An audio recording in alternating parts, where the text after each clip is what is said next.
مولاي صل وسلم دائما أبدا على حبيبك خير الخلق كلهم.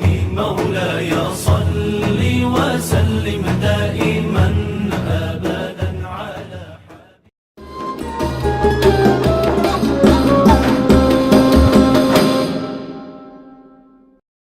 Assalamualaikum warahmatullahi wabarakatuh dan salam sejahtera. Alhamdulillah, bersyukur kita kehadrat Allah Subhanahu wa taala kerana dengan limpah kurnianya dapat kita bersama-sama hadir dalam majlis ihtifal ilmi Sekolah Rendah Agama Misra peringkat QIT Salo tahun 2026 yang berlangsung pada hari ini di SK Tiong. Saya Wan Nur Nabilah binti Wan Muhammad Syaufi selaku pengacara daripada i3 TV PSS SK Sultan Ismail 3 mengalu-alukan kehadiran para hakim, guru-guru, peserta-peserta serta semua tetamu yang hadir bagi memeriahkan majlis yang penuh bermakna ini.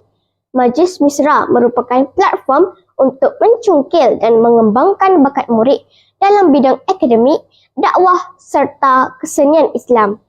Semoga melalui program ini, lahir generasi yang berilmu, berakhlak mulia dan mampu menghayati ajaran Islam dalam kehidupan seharian. Tanpa melengahkan masa, marilah kita bersama-sama mengikuti perjalanan majlis pada hari ini dengan penuh semangat dan rasa ukhuwah.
Alhamdulillah, dengan berakhirnya penyampaian hadiah dan penghargaan sebentar tadi, maka berakhirlah majlis ihtifal ilmi Sekolah Rendah Agama Misra peringkat QIT Salor tahun 2026. Tahniah diucapkan kepada para pemenang yang telah menunjukkan prestasi cemerlang. Kepada peserta yang kurang bernasib baik, teruskan berusaha dan jangan berputus asa, kerana setiap pengalaman merupakan langkah menuju kejayaan.